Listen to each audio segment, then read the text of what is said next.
Okay, definitions को लेकर हम अपना नेशनल इनकम राष्ट्रीय आय का चैप्टर कर रहे हैं और हम पहले 2 क्लासेस कर चुके हैं। तो सबसे पहले एक बार हम क्विक रिवीजन कर लेते हैं या देख लेते हैं कि अभी तक हमने क्या-क्या चीज़ें पढ़ ली हैं। ठीक है? फिर उसके बाद हम आगे बढ़ते हैं क्योंकि ये थोड़ा-सा टेक्निकल लगता है बच्चों को। तो इसमें हम बहुत धीरे-धीरे आराम से चलेंगे ताकि कोई भी डाउट ना रह जाए। ठीक है? तो नेशनल इनकम राष्ट्रीय आय में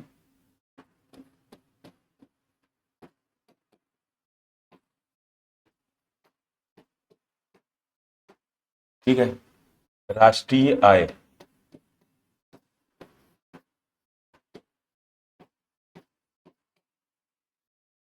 इसमें अभी तक हम पढ़ चुके हैं। सबसे पहले हमने पढ़ा था सकल घरेलू उत्पाद। हिंदी और इंग्लिश दोनों में क्लासेस चल रही हैं। ठीक है? तो हिंदी और इंग्लिश दोनों मीडियम के बच्चे देख सकते हैं। सकल घरेलू उत्पाद जिसको हम कहते हैं ग्रॉस डोमेस्टिक प्रोडक्ट, ये हमने पढ़ लिया था। ठीक है? और इसमें हमने 2 चीजें पढ़ी थी। पहला पढ़ा था डोमेस्टिक एरिया क्या होता है। डोमेस्टिक एरिया जिसको हम घरेलू क्षेत्र कहते हैं। ठीक है? और मैंने आपको बोला था कि आप जो है भारत को अपने माइंड में लेकर चलेंगे तो भारत का घरेलू क्षेत्र। ठीक है? घरेलू क्षेत्र। ठीक, तो घरेलू क्षेत्र हमने समझ लिया था। उसके बाद हमने इसमें जाना था घरेलू क्षेत्र के बाद कि अंतिम वस्तु एवं सेवाएं क्या होती हैं। वस्तु एवं सेवाएं, ये कॉन्सेप्ट क्या है। ठीक है? तो इसमें क्या था फाइनल गुड्स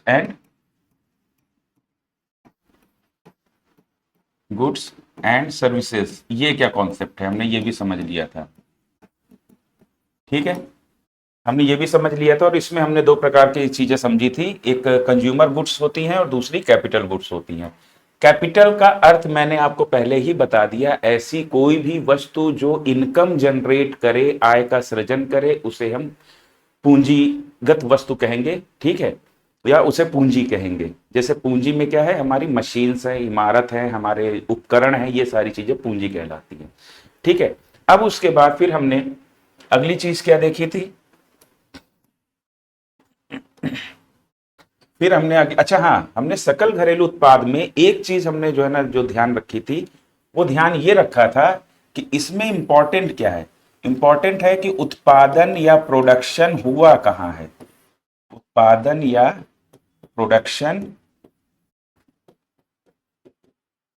कहां हुआ है। ठीक है? तो हम भारत को दिमाग में लेकर चल रहे हैं तो हम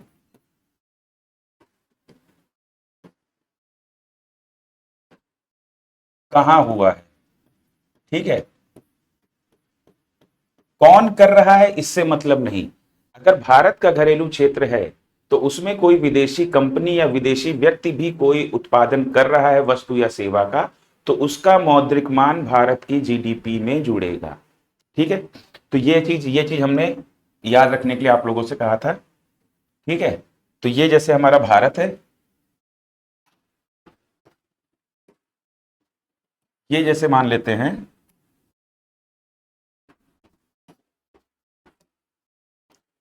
ये मान लेते हैं कि ये हमारा भारत है। ठीक है? तो हमारे भारत में भारतीय उत्पादन कर रहे हैं और कुछ हिस्से में विदेशी भी उत्पादन कर रहे हैं। तो यहां पर क्या है, फॉरेनर्स विदेशी उत्पादन कर रहे हैं। ठीक है? इतनी मात्रा में उत्पादन जो है वो फॉरेनर्स द्वारा हो रहा है, बाकी जो है वो भारतीयों द्वारा या इंडियंस द्वारा, भारतीयों द्वारा उत्पादन। और ये क्या जगह हमने मानी है, ये मान लिया हमारा ये भारत है या इंडिया है। ठीक है? अब तो ये हमें ध्यान रखना है कि भारत के घरेलू क्षेत्र में चाहे वो विदेशी उत्पादन कर रहे हो या भारतीय उत्पादन कर रहे हो, उन सभी का मौद्रिक मान जुड़ेगा, तब हमारे सकल घरेलू उत्पाद निकलेगा। फिर दूसरा कॉन्सेप्ट हमने समझा था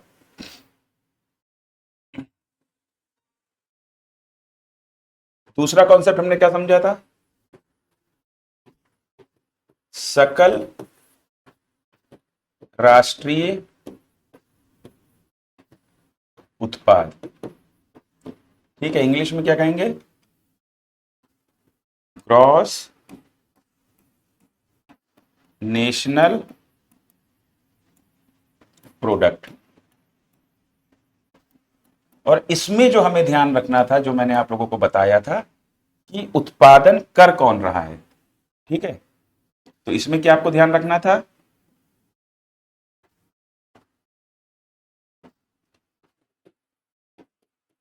उत्पादक कौन है, कौन है। ठीक है, इस बात को ध्यान में रखना था। और चूंकि हम भारत को लेकर चल रहे हैं, तो यहां पर हमारे सकल राष्ट्रीय उत्पाद को जब हम निकालेंगे, तो यहां पर उत्पादक कौन होंगे? यहां पर भारतीय उत्पादक होंगे। ठीक है, अब मैंने आपको बोला था कि भारतीय जो लोग हैं, वो सिर्फ भारत में ही उत्पादन नहीं कर रहे हैं, वो भारत के बाहर भी कहीं उत्पादन कर रहे हैं। ठीक है, ये क्या है आपका? शेष दुनिया या रेस्ट ऑफ द वर्ल्ड। शेष दुनिया या रेस्ट ऑफ द वर्ल्ड। शेष दुनिया में यहां पर भारतीय जो है ना, भारत का घरेलू क्षेत्र में भारतीय उत्पादन कर रहे हैं और बाकी दुनिया में भी भारतीय फैले हुए हैं। ठीक है, तो अब यहां पर है कि जब हम सकल राष्ट्रीय आय की, सकल राष्ट्रीय उत्पाद की बात करेंगे, ठीक है, ग्रॉस नेशनल प्रोडक्ट की बात करेंगे, तो हम यहां पर विदेशियों द्वारा जो उत्पादन किया जा रहा है उसको शामिल नहीं करेंगे। ठीक है, उसको शामिल नहीं करेंगे, हम सिर्फ भारतीयों का देखेंगे। तो भारतीयों द्वारा भारत में उत्पादन प्लस भारतीयों द्वारा शेष विश्व में उत्पादन। ठीक है, और इसको हम क्या कर देंगे? इसको हम कर देंगे आउट, मतलब ये बाहर हो जाएगा, यानी कि ये माइनस हो जाएगा हमारी जीडीपी से। और शेष दुनिया में भारतीय जो उत्पादन कर रहे हैं वो हमारी जीडीपी में जुड़ जाएगा, प्लस हो जाएगा। ठीक है, तो अब मैंने आपको ये भी बताया था कि जैसे मान लीजिए कि यहां पर 30 रुपए जो है विदेशी हमारे देश से कमा रहे हैं। ठीक है, और शेष विश्व से भारतीय 20 रुपए कमा रहे हैं। तो इन दोनों का जो डिफरेंस है, वो डिफरेंस हमारा क्या कहलाता है? विदेशों से अर्जित निवल कारक आय, यानी net factor income from abroad. तो मैंने आपको बताया था कि अगर आप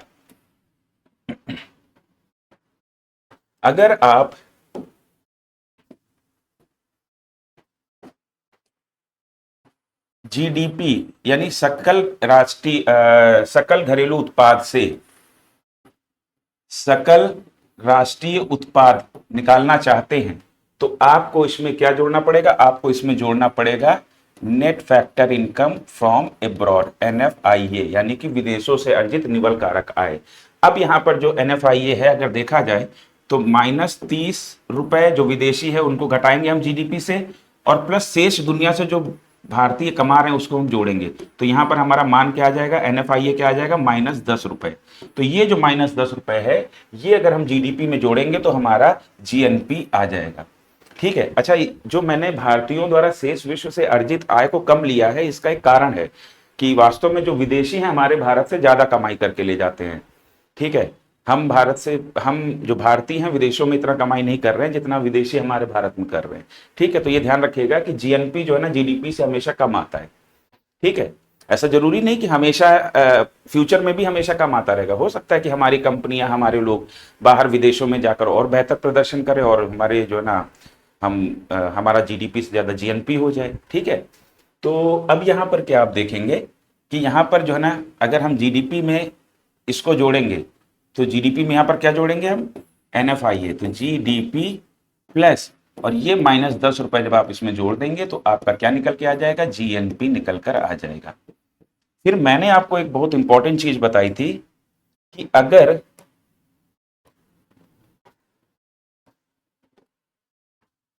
हम जब डोमेस्टिक यानी कि डोमेस्टिक से घरेलू से राष्ट्रीय की तरफ जा रहे हैं, तो हमें रट लेना है कि विदेशों से अर्जित निवल कारक आय, यानी कि net factor income from abroad को जीडीपी में जोड़ना है। यानी कि जब बीच वाला DN में कन्वर्ट हो रहा है, ठीक है, तो ये हमारा क्या मैटर करेगा कि उसमें जीडीपी में मतलब कि NFIA, विदेशों से अर्जित निवल कारक आय की भूमिका होगी। ठीक है, अब उसके बाद फिर हमने पढ़ा था कि सकल एवं निवल, ठीक है, सकल एवं निवल, ठीक है, इंग्लिश में कहेंगे ग्रॉस एंड नेट। अब ये क्या है, तो मैंने आपको बताया था कि नेट है, ग्रॉस में से कुछ कटौती करने के बाद तब नेट प्राप्त होता है, ठीक है। अब जैसे हमारी एक संकल्पना है एनडीपी की, ठीक है, एनडीपी की संकल्पना है, तो यहां पर ये एनडीपी का मतलब क्या हो गया, net domestic product, net domestic product, यानी कि हिंदी में क्या कहेंगे, निवल घरेलू उत्पाद, ठीक है। तो ये भी हमारी एक संकल्पना है, हमें इसे समझना है। तो एनडीपी को समझने के लिए हमें पहले सकल और निवल को समझना होगा, ठीक है, मेरी बात समझ में आ गई। एनडीपी को समझने के लिए पहले आपको सकल और निवल को समझना होगा, यानी कि ग्रॉस और नेट को समझना होगा। अब मैंने आपको एक एग्जाम्पल दिया था कि मान लीजिए आपके पिताजी के पास एक कार है, ठीक है, और वो कार उन्होंने खरीदी है 5 लाख रुपए की, और 5 लाख रुपए की कार से 5 साल में उन्होंने 8 लाख रुपए कमाए हैं, ठीक है। तो अब ये 8 लाख रुपए तो उनके जो है ना, मतलब टोटल कमाई हो गई, पर अब ध्यान दीजिए 5 साल में कार की वैल्यू कुछ गिरी होगी, ठीक है। तो वो जो वैल्यू गिरी है, मान लेते हैं कार की वैल्यू 5 साल में 5 लाख से 2 लाख रुपए रह गई। तो यहां पर जो पूंजीगत वस्तु है, कार क्या है, आय का सृजन कर रही है। आपके मैंने एग्जांपल में आपको बताया था कि मान लीजिए कि आपके पिताजी कार को जो है ना यात्रियों को लाने ले जाने के लिए, यानी ट्रांसपोर्टेशन के लिए इस्तेमाल करते हैं। अब यानी किराए पर, भाड़े पर चलाते हैं। अब क्या है कि कार से उनको कमाई हुई है 8 लाख रुपए की, 5 साल में उन्होंने 8 लाख रुपए कमाए। लेकिन उसके बाद क्या हुआ, 5 साल में हम ये भी देख रहे हैं कि कार की जो कीमत है वो 5 लाख से 2 लाख रह गई। ये आय का सृजन कर रही थी, तो ये पूंजीगत वस्तु हो गई, कैपिटल गुड हो गई, ये पूंजीगत वस्तु हो गई। अब इसके मूल्य में कमी आ गई है, पहले ये था 5, अब कितनी कमी आ गई है, 3 लाख रुपए की कमी आ गई है, ठीक है। अब ये 3 लाख रुपए का एक तरीके से नुकसान ही कहा जाएगा ना। तो यहां पर अगर आप 8 लाख में से ये 3 लाख रुपए माइनस करोगे, तो आपकी जो एक्चुअल कमाई है निकल के आएगी वो 5 लाख रुपए ही निकल कर आएगी। क्या मेरी बात समझ में आ रही, क्योंकि ये 3 लाख रुपए भी तो आपको एडजस्ट करने पड़ेंगे ना, क्योंकि वो पूंजी आपकी कम हो गई समय के साथ। कार की कीमत 5 लाख थी, 5 साल में 2 लाख रुपए बची, 3 लाख रुपए कार की कीमत गिर गई। क्या मेरी बात समझ में आ गई। तो यहां पर अगर हम कहें तो ग्रॉस जो है वो 8 लाख रुपए है, ये सकल इनकम है, ठीक है, ग्रॉस इनकम है। लेकिन अगर नेट इनकम हम कहें तो ये आपका केवल 5 लाख रुपए है। तो यहां पर ये समझ में आ रहा है कि सकल एवं निवल, ग्रॉस एंड नेट में जो अंतर क्या होता है कि सकल में कुछ कटौती होने के बाद निवल आता है। एक और एग्जाम्पल मैंने आपको दिया था कि अगर आपकी सैलरी 10,000 रुपए है और उसमें से 2,000 रुपए आपका प्रोविडेंट फंड, ईएमआई, मेडिकल, बाकी जो भी चीजों की कटौती होती है, वो कटने के बाद आपके हाथ में 8,000 रुपए आ रहे हैं, तो आपकी ग्रॉस सैलरी तो 10,000 रुपए है, लेकिन वहां पर आपका जो है ना कटौती होने के बाद आपकी जो नेट सैलरी जो आपके बैंक अकाउंट में क्रेडिट हो रही है वो 8,000 रुपए है। तो वो 8,000 रुपए आपकी नेट सैलरी कहलाएगी, और जो 10,000 रुपए आपकी जो सैलरी है वो ग्रॉस सैलरी कहलाएगी। सॉरी। तो ये सकल और निवल का कॉन्सेप्ट समझ में आ गया। अब उसके बाद यहां पर हमने देखा कि जो हमारा जीडीपी है, अब जीडीपी है सकल घरेलू उत्पाद, अब इससे अगर निवल घरेलू उत्पाद एनडीपी की तरफ जाना है, निवल घरेलू उत्पाद की तरफ जाना है, तो सकल से जब हम निवल की तरफ जा रहे हैं तो जाहिर सी बात है कुछ ना कुछ कटौती करनी होगी। तो यहां पर सकल घरेलू उत्पाद में से कटौती क्या करेंगे, पूंजीगत वस्तुओं के मूल्य में को जो कमी आ रही है एक वित्तीय वर्ष में, उस कमी को हम उस वैल्यू को हम जीडीपी से माइनस करेंगे, ठीक है। पूंजीगत वस्तुओं के वैल्यू में जो कमी आ रही है, जो कीमत में कमी आ रही है, क्यों आ रही है, क्योंकि घिसावट की वजह से, टूट फूट की वजह से। भाई आप अगर जीडीपी है, जीडीपी क्या कहता है कि भाई उत्पादन हो रहा है, प्रोडक्शन हो रहा है ना। जीडीपी का मतलब क्या है, प्रोडक्शन, प्रोडक्शन को ही मेजर कर रहे हैं हम।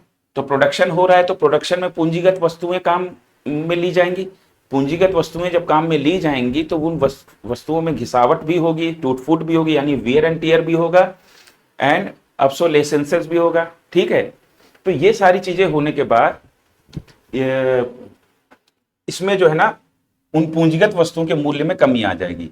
तो उस पूंजीगत वस्तुओं के मूल्य में जो कमी आती है उसे हम कहते हैं मूल्य ह्रास। ठीक है, तो जीडीपी से अगर हम मूल्य ह्रास को घटा दें, जीडीपी से अगर हम मूल्य ह्रास को घटा दें, डिप्रिसिएशन को घटा दें, तो हमारा क्या आ जाएगा, एनडीपी। मैंने ऊपर कार के एग्जाम्पल में बताया ना कि आय का सृजन हुआ 8 लाख रुपए, लेकिन वास्तव में जो हुआ वो हमारा 5 लाख रुपए ही इनकम हुआ। तो यहां पर भी क्या है, जीडीपी से यानी कि सकल घरेलू उत्पाद से जब निवल घरेलू उत्पाद में जाएंगे तो उसमें हमें जो है ना जीडीपी से, सकल घरेलू उत्पाद से पूंजीगत वस्तुओं के मूल्य ह्रास की कीमत को घटाना पड़ेगा, कि जितनी वैल्यू कम हो गई है उस वैल्यू को घटाना पड़ेगा जीडीपी से। क्या मेरी बात समझ में आई? तो यहां पर इसको जो ना आपको रट लेना है। तो यहां पर हम क्या देख रहे हैं कि जब हम ग्रॉस से नेट की तरफ जा रहे हैं तो भूमिका किसकी आ रही है, डिप्रिसिएशन यानी मूल्य ह्रास की भूमिका आ रही है। ठीक है, और उसके बाद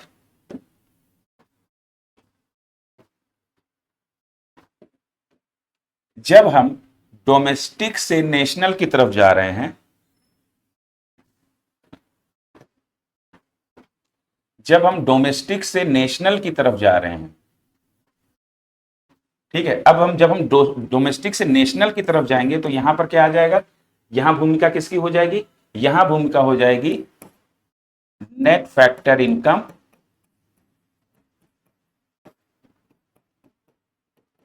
इनकम फ्रॉम एब्रॉड, यानी विदेशों से अर्जित निवल कारक आय। ठीक है, तो यहां पर आपको दो चीजें समझ में आई कि जब हम पहले अक्षर ग्रॉस से नेट की तरफ जाएंगे तो मूल्य ह्रास की भूमिका होगी। जब हम दूसरा अल्फाबेट डोमेस्टिक से नेशनल की तरफ हम जब जाएंगे तो किसकी भूमिका आ जाएगी, विदेशों से अर्जित निवल कारक आय। ठीक है, और यहां पर ये क्या होगा, ये निवल कारक आय, इसको जोड़ना पड़ेगा, विदेशों से अर्जित निवल कारक आय को जोड़ना पड़ेगा। तो ये बात आपको समझ में आ गई। तो अब यहां पर जो है हम जीडीपी से एक संकल्पना और होती है एनएनपी, निवल राष्ट्रीय उत्पाद। ठीक है, तो अब हमें अगर मान लीजिए, इधर ही देख लेते हैं, एनडीपी हमने निकाल लिया। अब एनडीपी से हमें अगर निकालना है, एनडीपी से हमें निकालना है एनएनपी। ठीक है, एनएनपी, ये क्लियर है, दिख रहा है? आई गेस नहीं दिख रहा है, चलो ये कलर ले लेते हैं। अब निवल घरेलू उत्पाद से अगर हमको निवल राष्ट्रीय उत्पाद निकालना है तो हमें क्या करना पड़ेगा। ठीक है, निवल राष्ट्रीय उत्पाद क्या हो जाएगा आपका, एनएनपी।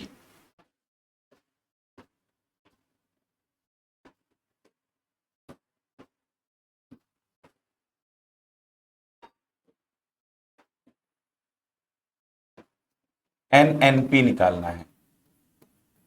ठीक है, तो अब यहां पर क्या है, बीच वाला जो हमारा डी है, डोमेस्टिक से हम नेशनल की तरफ जा रहे हैं, तो भूमिका किसकी मैंने बताई है, net factor income from abroad. तो यहां पर क्या करेंगे, यहां पर विदेशों से अर्जित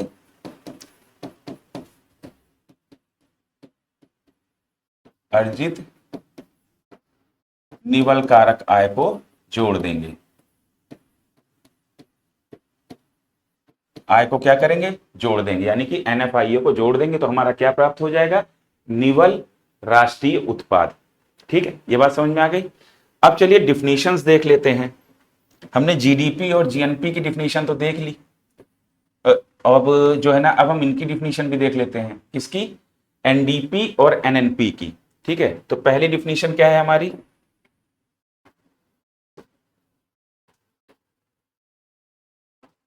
एनडीपी। ठीक है, जिसको हम कहेंगे निवल घरेलू उत्पाद। ठीक है, नेट डोमेस्टिक प्रोडक्ट। अब नेट डोमेस्टिक प्रोडक्ट हमें कैसे प्राप्त हुआ? हमने जीडीपी से, हमने जो है जीडीपी से मूल्यह्रास को घटा दिया तो हमें क्या प्राप्त हो गया? एनडीपी प्राप्त हो गया। तो हम इसकी परिभाषा में ये लिख सकते हैं कि एक वित्तीय वर्ष में किसी मतलब पहले तो जीडीपी की परिभाषा लें और उसमें फिर हम क्या कर दें? मूल्यह्रास को घटा दें। यानी कि जीडीपी की डिफिनीशन को लेकर उसमें से हम डिप्रिसिएशन को हम घटा दें। ये इस तरीके की हम परिभाषा बना सकते हैं। तो क्या कहेंगे? एक वित्तीय वर्ष में किसी देश की घरेलू सीमा में उत्पादित सभी अंतिम वस्तुओं एवं सेवाओं के मौद्रिक मान से पूंजीगत वस्तुओं के मूल्य ह्रास को घटाने पर, पूंजीगत वस्तुओं के मूल्य ह्रास को घटाने पर, पहले इसकी डिफिनीशन क्या ले रहे हैं?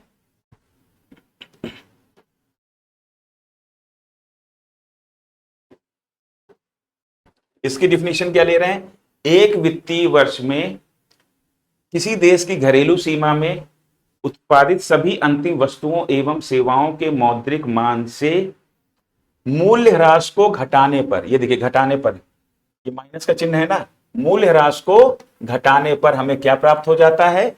निवल घरेलू आय प्राप्त हो जाती है। परिभाषा हो गई। तो हिंदी वाले लिख भी सकते हैं, एक वित्तीय वर्ष में किसी देश की घरेलू सीमा में उत्पादित सभी अंतिम वस्तुओं एवं सेवाओं के मौद्रिक मान से मूल्य ह्रास को घटाने पर, मूल्य ह्रास को घटाने पर निवल घरेलू उत्पाद प्राप्त होता है। ठीक है, इंग्लिश में लिख लीजिए, net domestic product is obtained by subtracting depreciation from monetary value of all final goods and services produced within domestic territory of a country in a financial year। ये इंग्लिश में परिभाषा हो गई। अच्छा, एक चीज और याद रखिएगा, जो हमारे जो टोटल हम कहते हैं ना कि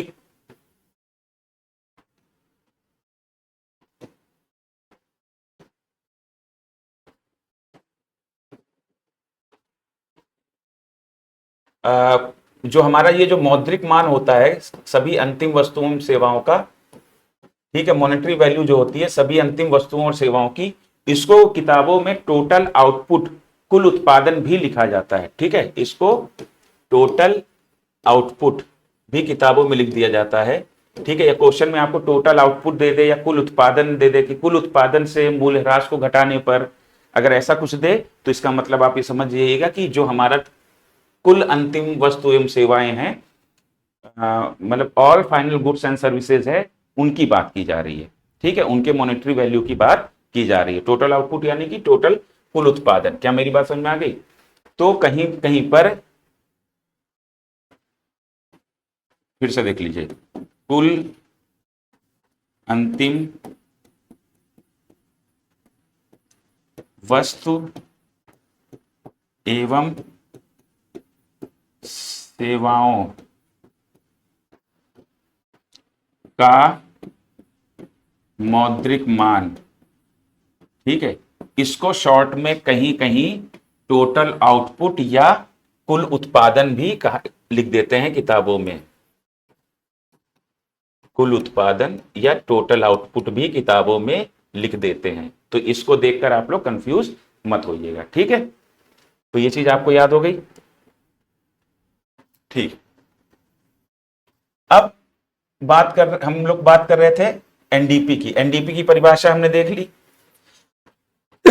अब एनएनपी की परिभाषा देख लेते हैं, यानी कि एनएनपी यानी कि नेट नेशनल प्रोडक्ट। इसको हिंदी में क्या कहेंगे? निवल राष्ट्रीय उत्पाद। अब हमने इसको निकाला कैसे? हम इसको जीडीपी से भी निकाल सकते हैं, जीएनपी से भी निकाल सकते हैं। ठीक है, अब जैसे मान लीजिए हम इसको लेके चलते हैं। अभी हमने ऊपर यहां कहां से निकाला है? ऊपर हमने एनडीपी से एनएनपी निकाला है, आप जीएनपी से भी निकाल सकते हैं। ठीक है, जीएनपी यानी कि सकल राष्ट्रीय उत्पाद से, सकल राष्ट्रीय उत्पाद से आप निवल राष्ट्रीय उत्पाद निकाल सकते हैं, निकाल सकते हैं नहीं निकाल सकते हैं। अब जैसे सकल राष्ट्रीय उत्पाद है जीएनपी, इससे आप निवल राष्ट्रीय उत्पाद यानी एनएनपी निकाल सकते हैं। यहां पर हम देखेंगे कि किसमें पहला अल्फाबेट चेंज हो रहा है, यानी ग्रॉस से नेट की तरफ आ रहा है। तो जीएनपी में से डिप्रिसिएशन माइनस कर दीजिए, मूल्यह्रास माइनस कर दीजिए, एनएनपी आ जाएगा। क्योंकि पहला अल्फाबेट जो चेंज कर रहा है तो वहां पर भूमिका किसकी, ग्रॉस से नेट पे जा रहे हैं तो मूल्यह्रास की भूमिका है, डिप्रिसिएशन की भूमिका है। ठीक है, वो माइनस की होगा। अब अगर हम जीडीपी से निकालेंगे तो जीडीपी से निकालेंगे तो कैसे निकालेंगे, जीडीपी से निकालने के लिए पहले हम एनडीपी पे आएंगे, डिप्रिसिएशन घटाएंगे और उसके बाद फिर हम एनएफआईए को जोड़ देंगे। तो हम इसको डायरेक्ट ये भी लिख सकते हैं, GDP plus NFIA minus depreciation, minus depreciation यानी मूल्यह्रास। तो यहां पर अगर हम जीडीपी प्लस एनएफआईए यानी कि सकल घरेलू उत्पाद प्लस विदेशों से अर्जित निवल कारक आय, अब ये जो है ना माइनस डिप्रिसिएशन, अब विदेशों से अर्जित निवल कारक आय ये कहां पर अंतर लाएगा, ये दूसरे वाले पे अंतर लाएगा, डोमेस्टिक से नेशनल हो जाएगा। तो जब हम इतने ही हिस्से को देखेंगे तो ये हमारा क्या हो जाएगा, जीडीपी से क्या बन जाएगा, जीएनपी, जीएनपी बन जाएगा। अब माइनस डिप्रिसिएशन, अब यहां पर अगर हम मूल्यह्रास घटा रहे हैं तो मूल्यह्रास घटाने पे हमारा जो ये है पहला वाला अल्फाबेट ग्रॉस, ग्रॉस किस में कन्वर्ट हो जाएगा, नेट में। तो जब हम इसको देखेंगे तो इसका आउटकम क्या हो जाएगा, नेट हो जाएगा। ये किस में कन्वर्ट होगा, नेट में। तो ये क्या आ जाएगा, एनएनपी। क्या मेरी बात समझ में आ गई। तो जब ग्रॉस से नेट में जाते हैं तो मूल्यह्रास यानी सकल से निवल में जाते हैं तो मूल्यह्रास की भूमिका होती है, और जब हम डोमेस्टिक यानी कि घरेलू से हम राष्ट्रीय में जाएंगे, राष्ट्रीय में जाएंगे तो विदेशों से अर्जित निवल कारक आय की भूमिका होती है।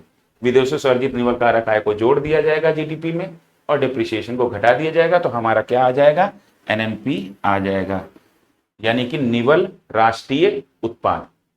ठीक है, तो अब इसको भी आप कैसे परिभाषित कर सकते हैं, होपफुली ये चीज आपको समझ में आ गई होगी। तो निवल राष्ट्रीय उत्पाद को हम कैसे परिभाषित कर सकते हैं, एनएनपी को हम कह सकते हैं कि एक वित्तीय वर्ष में, अब जैसे जीएनपी राष्ट्रीय मतलब कि सकल राष्ट्रीय उत्पाद की परिभाषा लिखें, इसको हम ऐसे लिख सकते हैं ना, जीएनपी माइनस मूल्यह्रास यानी डिप्रिसिएशन,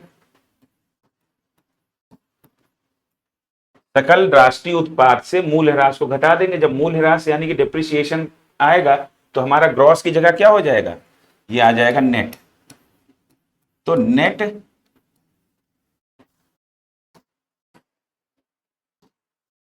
नेट नेशनल प्रोडक्ट आ जाएगा। ठीक है, मूल्यह्रास जैसे ही आया, डिप्रिसिएशन जैसे ही आया एक्शन में, वैसे ही आपका क्या हो जाएगा, ग्रॉस की जगह आप नेट में आ जाओगे।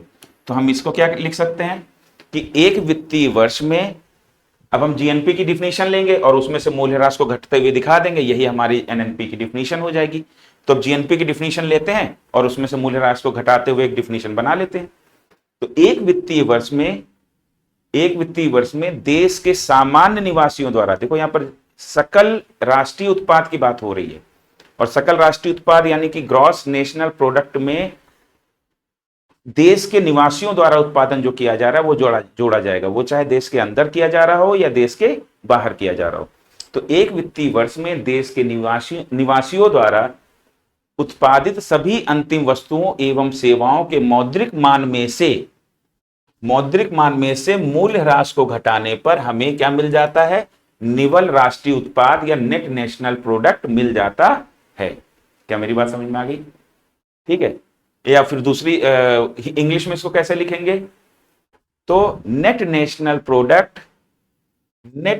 Product is obtained by subtracting depreciation from GNP, या फिर subtracting depreciation from monetary value of all final goods and services produced by the resident of a country, लिख सकते हैं। ठीक है, तो ये हमारा क्या हो जाएगा, इंग्लिश में डिफिनीशन हो गई। ठीक है, जब आप ये डिफिनीशन लिखोगे, इनको पढ़ोगे, तो आपको अपने आप चीजें क्लियर होंगी, बस थोड़ा सा ध्यान देने की जरूरत है। तो अब इसकी क्या है, एनएनपी की डिफिनीशन भी हो गई, क्लियर है। तो मुझे उम्मीद है यहां तक की चीजें क्लियर हो गई होंगी। तो यहां पर मोटा मोटा देख लेते हैं।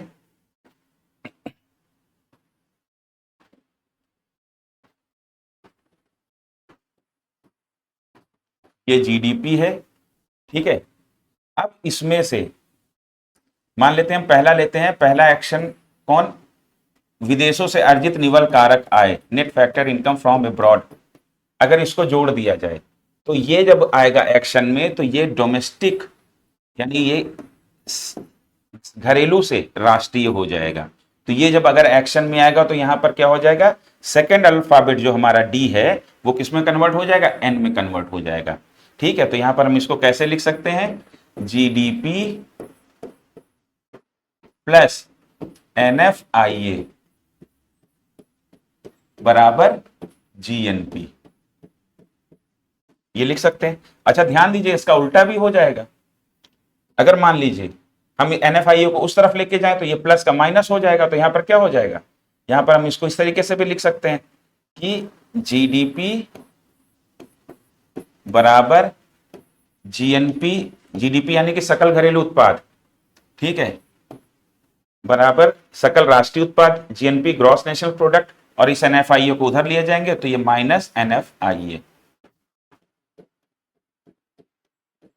तो यहां पर क्या आ जाएगा कि सकल राष्ट्रीय उत्पाद से विदेशों से अर्जित निवल कारक आय को घटाने पर हमें जीडीपी मिल जाएगा। इसका उल्टा भी हो जाएगा। क्या मेरी बात समझ में आ गई? ठीक है, तो ये हो गया पहला कॉन्सेप्ट, और ये किसके लिए था, हमारे बीच वाले अक्षर के लिए था। जीडीपी से जब हम जीएनपी पे जा रहे हैं, जीडीपी से जब हम डी से डोमेस्टिक से जब हम नेशनल की तरफ जा रहे हैं। अब दूसरा क्या कॉन्सेप्ट है, और हमने इनकी डिफिनीशन भी देख ली, जीडीपी की डिफिनीशन देख ली, एनएफआईए क्या होता है देख लिया है, जीएनपी की डिफिनीशन भी हमने देख ली है। ठीक है, अब दूसरा क्या है हमारा कॉन्सेप्ट, जीडीपी से जब हम जा रहे हैं किसमें, एनडीपी पे। ठीक है, जब हम पहला अल्फाबेट उसमें चेंजेस आ रहे हैं, ग्रॉस से नेट में जा रहे हैं, तो यहां पर क्या है, पूंजीगत वस्तुओं में होने वाला जो है ना, कैपिटल गुड्स में जो होने वाला मूल्य ह्रास है या डिप्रिसिएशन है, इसको क्या करना पड़ेगा, माइनस करना पड़ेगा, इसको घटाना पड़ेगा जीडीपी से। जब हम इसको घटा देंगे तो हमें क्या है, हमारा ग्रॉस जो है ना नेट में कन्वर्ट हो जाएगा। क्या मेरी बात समझ में आ गई? सकल घरेलू उत्पाद निवल घरेलू उत्पाद बन जाएगा। ठीक है,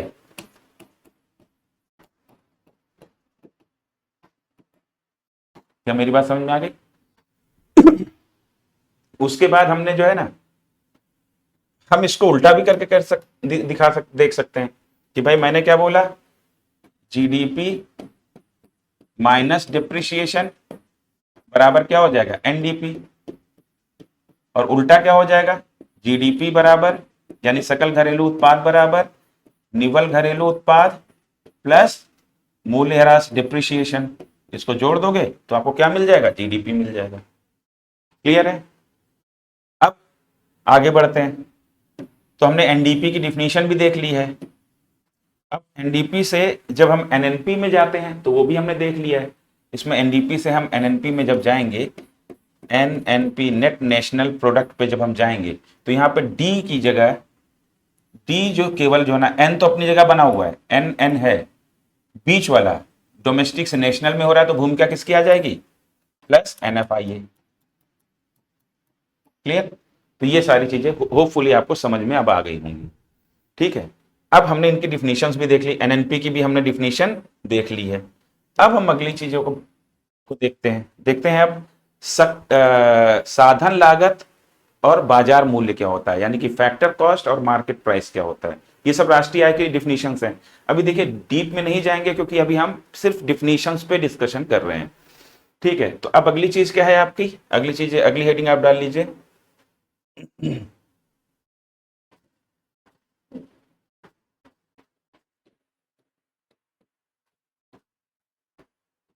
साधन लागत,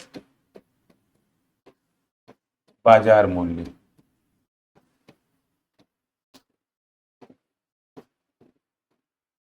ठीक है, इसको कहेंगे, इंग्लिश में लिख दीजिए, फैक्टर कॉस्ट और मार्केट प्राइस। इन दोनों चीजों को समझना है, मार्केट प्राइस। ठीक है, इन चीजों को समझना है। तो अब देखिए, लागत का मतलब क्या हुआ, कॉस्ट का मतलब क्या हुआ, कॉस्ट का मतलब हुआ उत्पादन में कितना खर्च आया है, प्रोड्यूसर ने कितना खर्च किया उत्पादक ने। ठीक है, इसका मतलब क्या हो गया,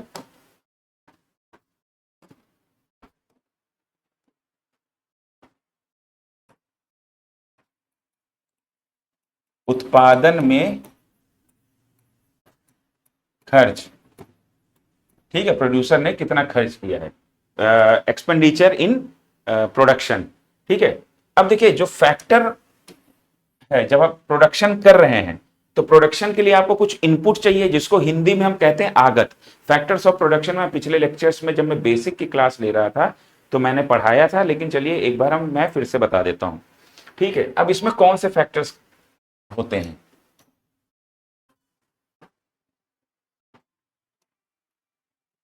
एक सेकंड जरा मुझे दीजिएगा, मैं 1 मिनट में आ रहा हूं।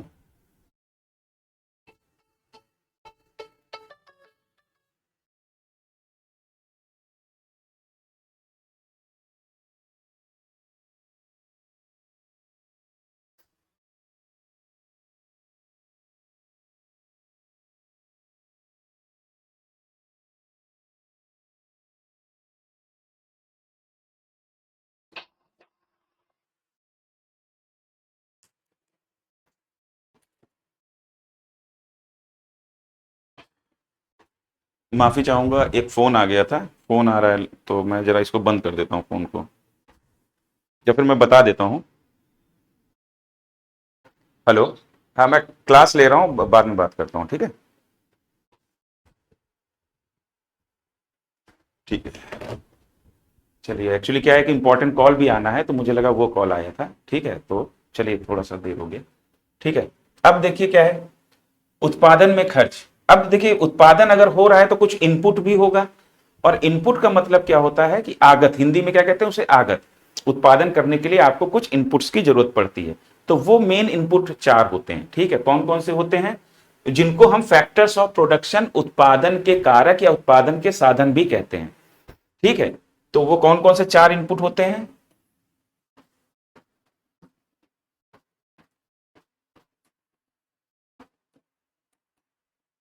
पहला होता है लैंड, जिसको हिंदी में कहते हैं भूमि। दूसरा होता है लेबर, श्रम। तीसरा होता है कैपिटल, पूंजी। और चौथा है आपका एंटरप्रेन्योरशिप।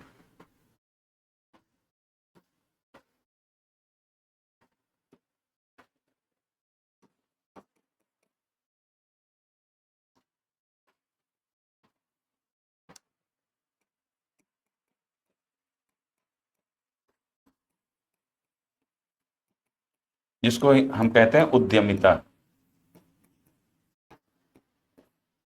डिटेल में अगर पढ़ना है तो आप पिछले लेक्चर्स में देख सकते हैं, यहां पर मैं फिर भी पर्याप्त आपको समझा दूंगा। देखिए, यही 4 जो फैक्टर हैं, यही प्रोडक्शन में काम आते हैं, उत्पादन में इनपुट होते हैं। लैंड का मतलब होता है, लैंड का मतलब होता है नेचुरल रिसोर्सेस।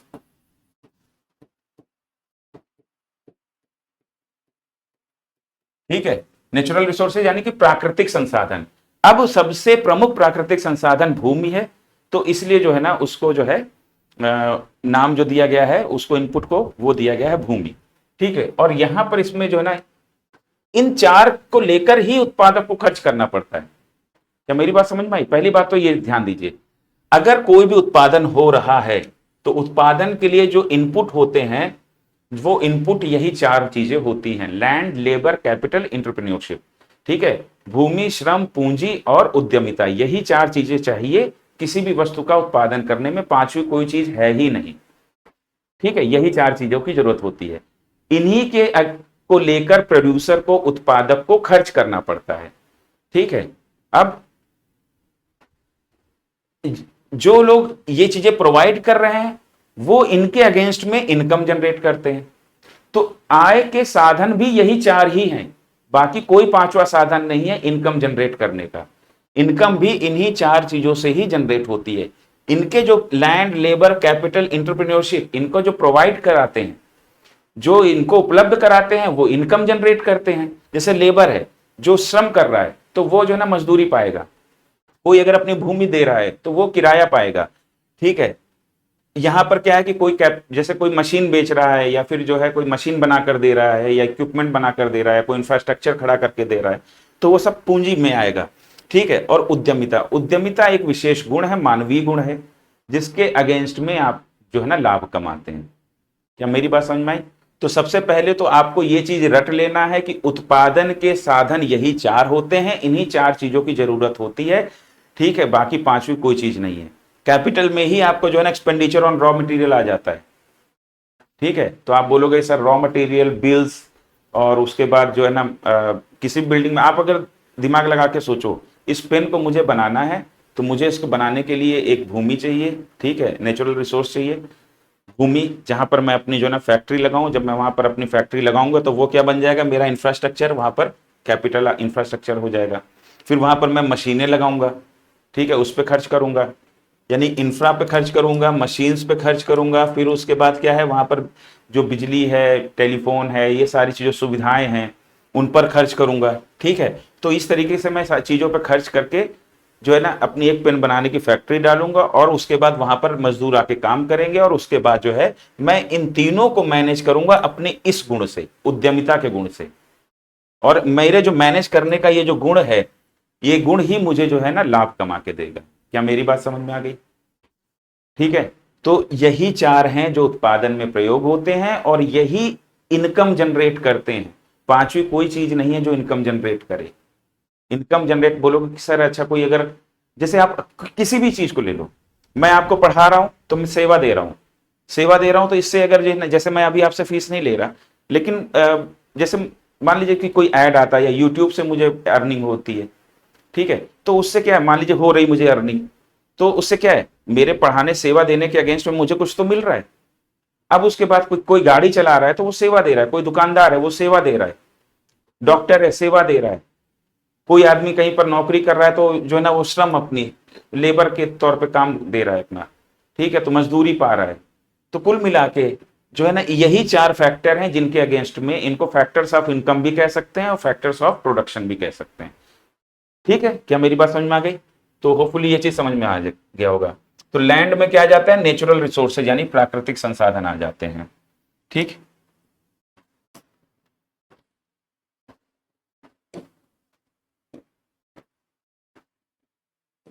अब उसके बाद लेबर में आपका जो मानव श्रम है वो आ जाता है।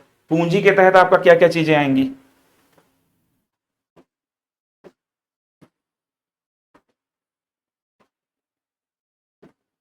पूंजी के तहत आपका जो बिल्डिंग वहां पर आपने बनाई है, इंफ्रास्ट्रक्चर। ठीक है, तो वहां पर आपकी जो बिल्डिंग है, ठीक है, मशीन्स हैं, इक्विपमेंट हैं। ठीक है, ये सारी चीजें आपकी पूंजी के अंतर्गत आती हैं। ठीक है, अब उसके बाद इंटरप्रेन्योरशिप, उद्यमिता क्या है, ये एक गुण होता है, ये एक ह्यूमन बिहेवियर। ठीक है, एक मानवीय व्यवहार है जो इन तीनों को मैनेज करके उत्पादन को संभव बनाता है, उत्पादन को करता है, प्रोडक्शन को इनेबल करता है। क्या मेरी बात समझ में आ गई?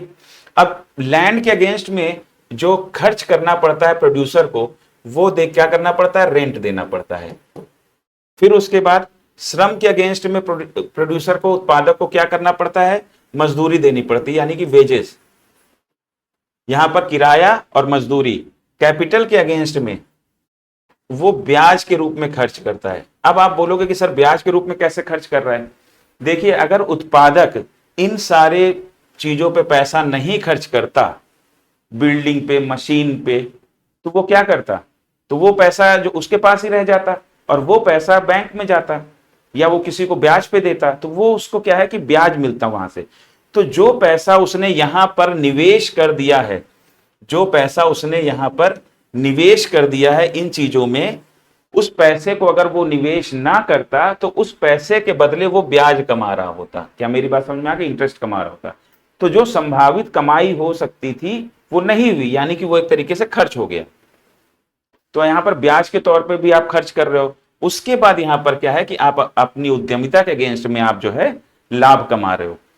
ठीक है, प्रॉफिट कमा रहे हो लाभ के रूप में। ठीक है, तो यहां पर ब्याज को इंग्लिश में कहेंगे इंटरेस्ट।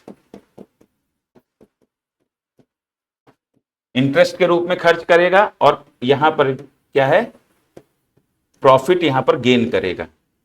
ठीक है, जो हमारा उत्पादक है। क्या मेरी बात समझ में आ गई? तो ये चार चीजों की जरूरत होती, यही फैक्टर इनपुट कहलाते हैं या कारक आगते कहलाती हैं, और इन्हीं पे जो खर्च होता है वही उत्पादन में खर्च कहलाता है, वही उत्पादन में खर्च है। ये इसी को हम कहते हैं, इन चार चीजों पे जो खर्च हो रहा है इसी को हम कहते हैं फैक्टर कॉस्ट। क्या मेरी बात समझ में आई? अब जैसे देखिए, इसी को हम क्या कहते हैं, फैक्टर कॉस्ट। अब जैसे देखिए,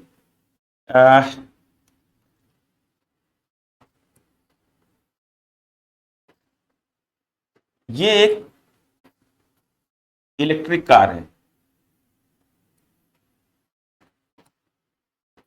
ठीक है,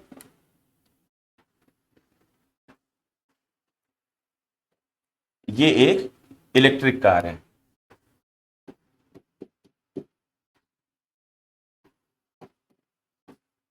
ठीक, अब इसको बनाने में हमारी जो इनपुट्स होंगे वो चार ही हैं। हमें जो उत्पादक है उसको चार ही जगह खर्च करना है, लैंड पे, लेबर पे, कैपिटल पे, इंटरप्रेन्योरशिप पे। मान लेते हैं कि इसकी कीमत क्या है, 100 रुपए है। 100 रुपए इसकी फैक्टर कॉस्ट है। फैक्टर कॉस्ट इसकी कितनी है, 100 रुपए। तो यहां पर जो है, अब वो ये 100 रुपए किस पे खर्च हुआ है, लैंड पे। लैंड यानी कि वो जो है ना भूमि पर। तो किराया कितना वो दे रहा है, मान लेते हैं 20 रुपए किराया दिया उसने। फिर लेबर को कितना दिया, तो मान लेते हैं 30 रुपए उसने लेबर को दिया। फिर पूंजी के रूप में उसका क्या खर्च है, तो मान लेते हैं कि 40 रुपए पूंजी के रूप में खर्च है। और उसके बाद वो खुद का लाभ कितना ले रहा है, तो अभी जो नहीं आया है तो 10 रुपए खर्च है। ठीक है, तो कुल मिला के ये जो है, ये टोटल खर्च करने के बाद लैंड, लेबर, कैपिटल और इंटरप्रेन्योरशिप, यानी कि भूमि, श्रम, पूंजी और उद्यमिता पर जो है उसने जो है ना इतना इतना खर्च किया, तब ये 100 रुपए की ये कार, इलेक्ट्रिक कार बन गई। अब ये 100 रुपए की इलेक्ट्रिक कार है, तो ये यहां पर इसका क्या है,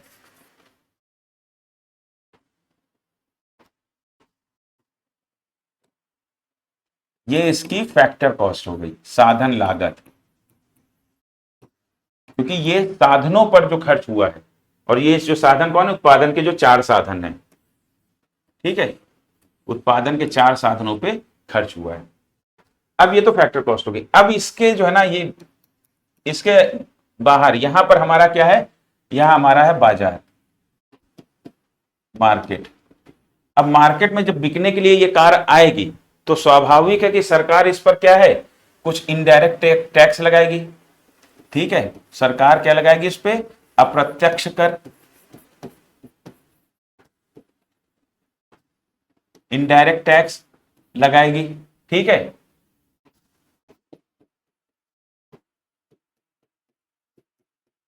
और अब चूंकि ये इलेक्ट्रिक कार है तो इलेक्ट्रिक वाहनों को जो है ना सरकार प्रमोट कर रही है, तो उनको प्रमोट कर रही है सरकार। तो इसमें क्या है कि सरकार सब्सिडी दे रही है, जैसे हाल अभी कुछ सब्सिडी चल रही है। ठीक है, तो इलेक्ट्रिक वाहनों को प्रमोट करने के लिए सरकार सब्सिडी दे रही है, तो वो सब्सिडी क्या होगी, वो सब्सिडी माइनस हो जाएगी। क्योंकि सरकार द्वारा जो दी हुई सब्सिडी का मतलब क्या है कि सरकार जो ना जितनी सब्सिडी दे रही है, इसका मतलब सरकार वो खर्च खुद वहन कर रही है। यानी ग्राहक को वो जो ना उतना पैसा कम देना पड़ेगा जितनी सब्सिडी सरकार ने दी है। तो वहां पर क्या कीमत में वो क्या है, सब्सिडी घट जाएगी। सब्सिडी को हिंदी में कहते हैं सहायकी। ठीक है, तो ये दो एक्शन इस 100 रुपए के साथ होंगे। ये जो 100 रुपए का इसका साधन लागत है। अब इसमें मान लेते हैं 100 रुपए पे जो हमारा प्रत्यक्ष कर लगा वो मान लेते हैं हमारा 10 रुपए लगा, और सरकार की तरफ से दी जाने वाली जो सब्सिडी है मान लेते हैं 30 रुपए की सरकार ने सब्सिडी दे दी। ठीक है, तो अब इसकी कीमत क्या निकल कर आएगी कि 100 रुपए प्लस इनडायरेक्ट टैक्स 10 रुपए और माइनस 30 रुपए सब्सिडी। तो इसकी कीमत क्या निकल कर आएगी, बराबर 80 रुपए। क्लियर? ये इसका क्या हो जाएगा, ये इसकी क्या है, मार्केट प्राइस या बाजार मूल्य। मार्केट प्राइस या बाजार मूल्य। अब यहां ध्यान दीजिए, जैसे हमने वहां पर विदेशों से अर्जित निवल कारक आय को हमने पढ़ा था कि विदेशियों की आय को घटाया गया और भारतीयों की आय को जीडीपी में जोड़ा गया, तो हमारा क्या निकल कर आया, विदेशों से अर्जित निवल कारक आय। वैसे ही अप्रत्यक्ष कर, वैसे ही अप्रत्यक्ष कर और सब्सिडी के डिफरेंस को, अप्रत्यक्ष कर और सब्सिडी के डिफरेंस को, ठीक है, इसको टोटल को मिलाकर क्या कहते हैं, निवल अप्रत्यक्ष कर। इसको टोटल मिला के क्या कहते हैं, निवल अप्रत्यक्ष कर। अप्रत्यक्ष कर और सब्सिडी का जो ये जो डिफरेंस है इसको हम क्या कहते हैं, निवल अप्रत्यक्ष कर, net indirect tax. Indirect tax, इसको निवल अप्रत्यक्ष कर कहते हैं। तो हम इसको यहां पर यह भी कह सकते हैं, हम यहां पर यह भी कह सकते हैं ना कि अब यहां पर हमारा नेट इनडायरेक्ट टैक्स कितना आ रहा है। नेट इनडायरेक्ट टैक्स अगर हम देखें तो कितना आ रहा है, तो इनको हम देख लेते हैं।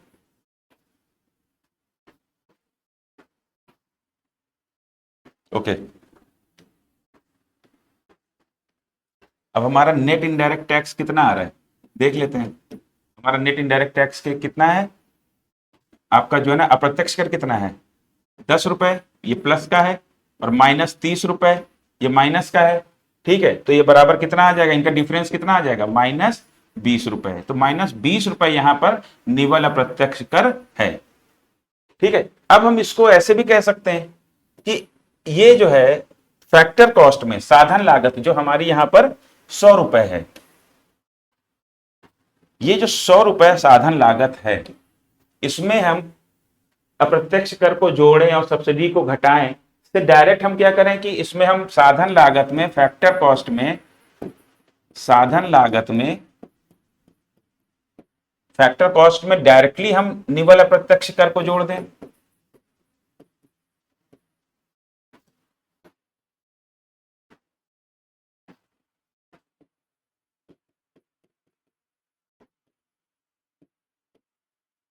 निवल अप्रत्यक्ष कर को जोड़ दें, इस चीज को ध्यान रखिएगा। अभी देखो यहीं पर आ रहे हैं, मार्केट प्राइस कैसे आया। मार्केट प्राइस कैसे आया था, हमने ऊपर जब हम गए तो हमने साधन लागत में अप्रत्यक्ष कर को जोड़ा और सब्सिडी को घटाया, तो हमारा क्या आ गया, मार्केट प्राइस 80 रुपए आ गया। अब मैंने क्या किया कि जो इनका डिफरेंस है, हमने अभी साधन लागत को अलग रखा, अप्रत्यक्ष कर और सब्सिडी का जो जोड़ घटाना है उसको हम कहते हैं निवल अप्रत्यक्ष कर, इसको रट लीजिए। अब उसको हम क्या करेंगे, हम डायरेक्ट अगर साधन लागत में जोड़ दें तो यहां पर साधन लागत कितनी है, 100 रुपए फैक्टर कॉस्ट, और प्लस निवल अप्रत्यक्ष कर कितना है, 20 रुपए। तो यहां पर क्या हो जाएगा, 100 में से 20 गए, 100 माइनस 20 बराबर कितना आ गया, 80 रुपए। और 80 रुपए ही आपकी क्या है, मार्केट प्राइस। 80 रुपए ही आपकी मार्केट प्राइस है। तो हम ये कह सकते हैं, तो हम ये कह सकते हैं, निवल अप्रत्यक्ष कर समझ में आ गया ना। तो हम ये क्या कह सकते हैं, तो हम ये कह सकते हैं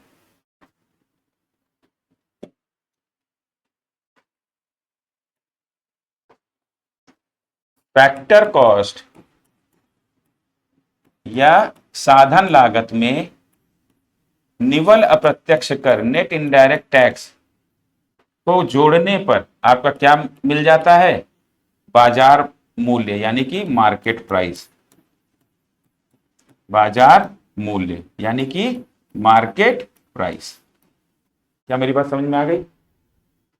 तो बाजार मूल्य और साधन लागत और मार्केट प्राइस, बाजार मूल्य और साधन लागत समझ में आ गया। ठीक है। अब एक संकल्पना होती है बेस ईयर। ठीक है। अब हमारा अगला हम क्या देखेंगे? अगली चीजें तो हमने अभी तक क्या क्या देख लिया, पहले हम वो देख लेते हैं। अभी तक हमने क्या क्या देख लिया है।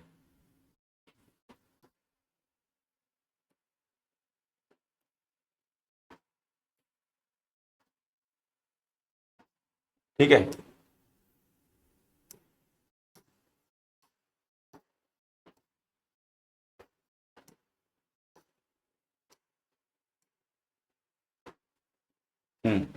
पहले तो हमने रिवीजन किया।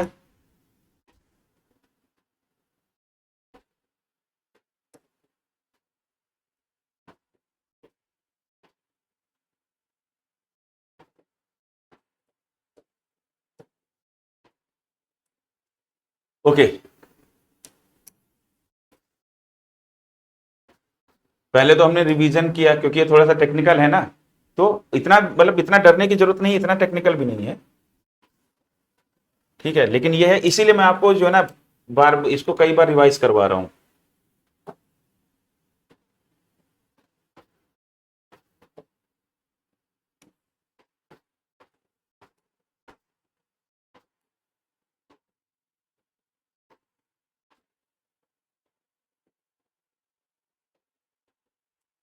ओके।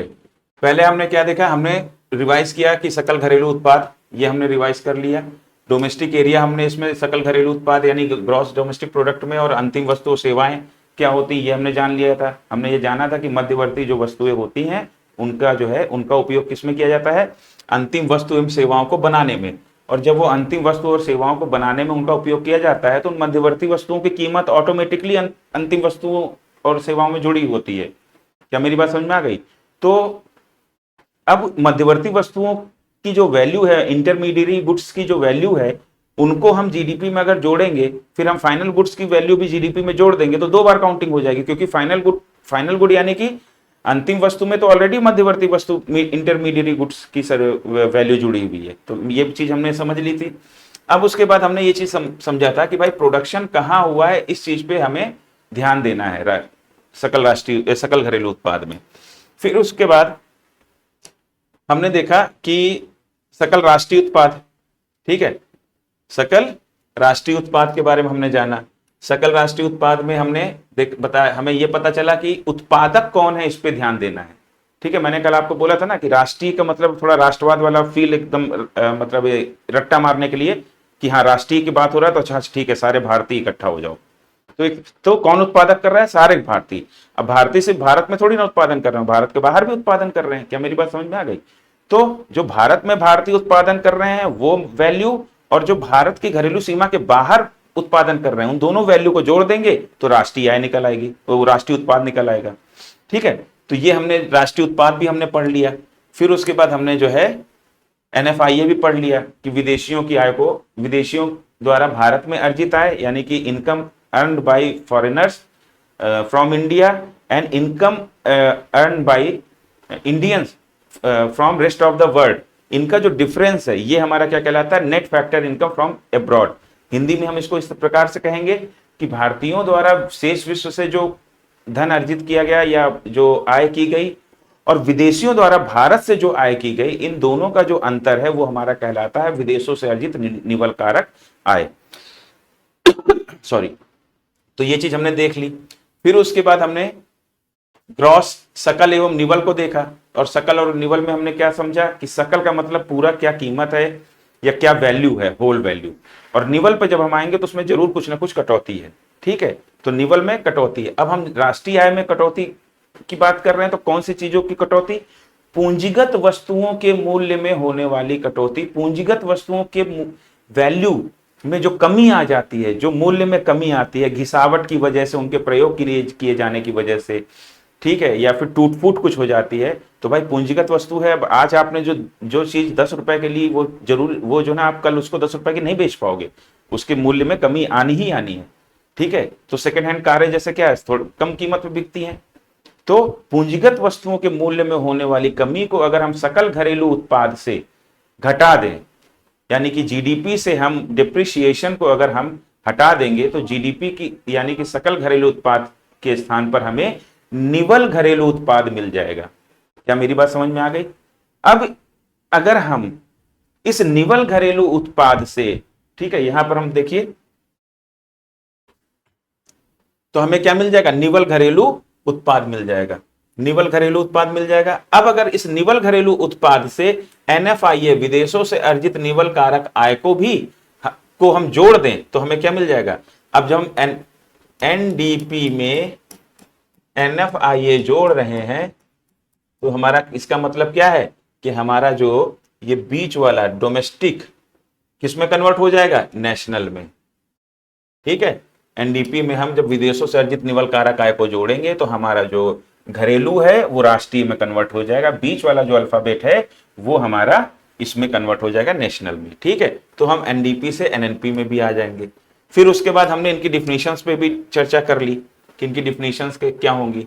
तो हमने जीडीपी, जीएनपी, सकल घरेलू उत्पाद, सकल राष्ट्रीय उत्पाद, फिर उसके बाद एनडीपी, निवल राष्ट्रीय उत्पाद, और उसके बाद एनएनपी, एनडीपी, निवल घरेलू उत्पाद, और एनएनपी, निवल राष्ट्रीय उत्पाद। ये जो चारों मेन संकल्पनाएं हैं, इनको हमने समझ लिया, और इनमें भूमिका किसकी है हमने इस चीज को भी समझ लिया, और फिर उसके बाद हमने इनकी डिफिनीशंस को भी देख लिया। क्या मेरी बात समझ में आ रही है?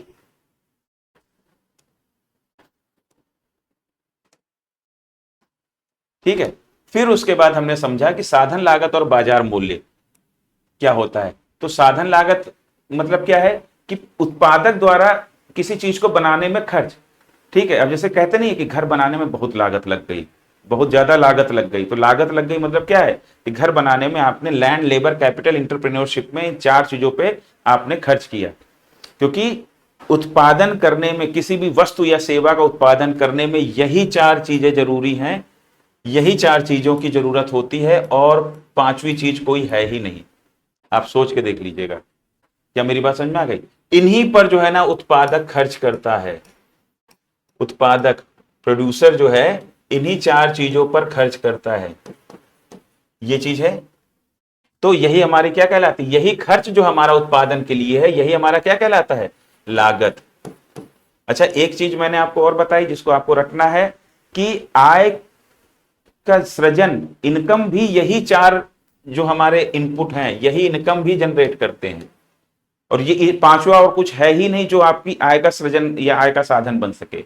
तो जो इनको प्रोवाइड कराते हैं उनकी आय होती है, जो यानी कि प्रोवाइडर्स की इनकम होती है, ठीक है, जो उपलब्ध कराते हैं इन चारों में से कुछ, कोई ना कोई चीज, और जो प्रोड्यूसर है, उत्पादक है, उसके लिए ये खर्च होता है। तो इन चारों फैक्टर्स पे, इन चारों इनपुट पर, इन चारों साधन आगतों पर खर्च करने के बाद अगर ये पेन बना है, तो इसमें जो है ना, उस पे मान लीजिए 10 रुपए का पेन है, तो इसमें जो है ना 10 रुपए का जो बंटवारा है इन चारों में हुआ, यानी कि इन चारों में 10 रुपए की लागत का खर्च हुआ है। तो ये हमारा क्या है? इन पर जो खर्च हुआ वो हमारा कहलाता है साधन लागत, ठीक है। अब उसके बाद क्या है? फिर हमने अगली चीज समझी, बाजार मूल्य क्या होता है। तो भाई हमने एक ई कार का एग्जाम्पल ले लिया कि एक इलेक्ट्रिक कार है, एक इलेक्ट्रिक कार में क्या है कि उस इलेक्ट्रिक कार का जो है ना उत्पादन किया गया, 100 रुपए की वो इलेक्ट्रिक कार बनी, और ये जो 4 हैं main, land, labour, capital, entrepreneurship, श्रम, भूमि, श्रम, पूंजी और उद्यमिता, इन चारों पे खर्च करने के बाद जो हम उसकी साधन लागत, फैक्टर कॉस्ट जो निकल कर आई है, वो निकल कर आई है 100 रुपए, ठीक है। अब जब ये कार बिकने के लिए बाजार में गई, तो बाजार में जाने पर क्या होगा कि उस पर सरकार कुछ ना कुछ अप्रत्यक्ष कर लगाएगी, इनडायरेक्ट टैक्स लगाएगी, और चूंकि इलेक्ट्रिक व्हीकल है तो इस पे सरकार अभी क्या इनको प्रमोट कर रही है, तो सब्सिडी भी दे रही है, तो जो सब्सिडी होगा उसको माइनस किया जाएगा, ठीक है। तो उससे क्या होगा कि सरकार के द्वारा इस 100 रुपए पे सरकार का इनडायरेक्ट टैक्स जुड़ा और सब्सिडी घटाई गई।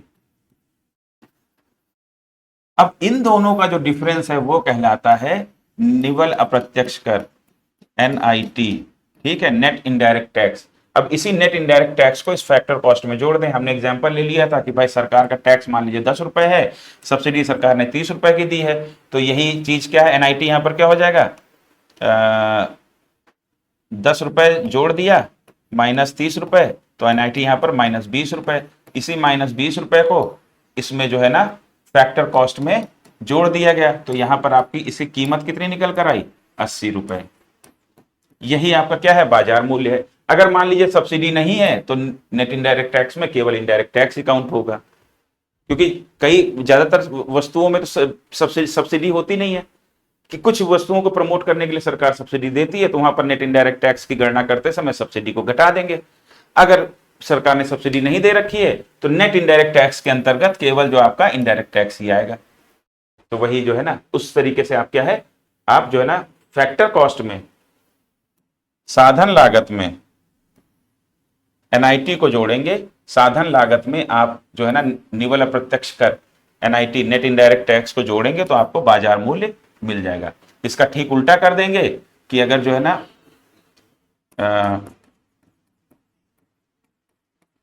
फैक्टर कॉस्ट बराबर, अब इसको इधर ले जाएंगे तो बाजार मूल्य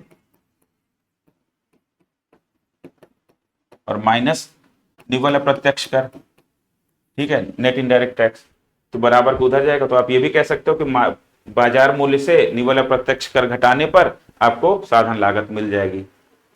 क्या ये कॉन्सेप्ट क्लियर हो गए? ठीक है, तो अब अगला कॉन्सेप्ट हम पढ़ेंगे current price and constant price. ठीक है, इसको हम कल पढ़ेंगे। ठीक है, तो अच्छे से पढ़ते रहिए, कल की क्लास में मिलते हैं। ठीक है।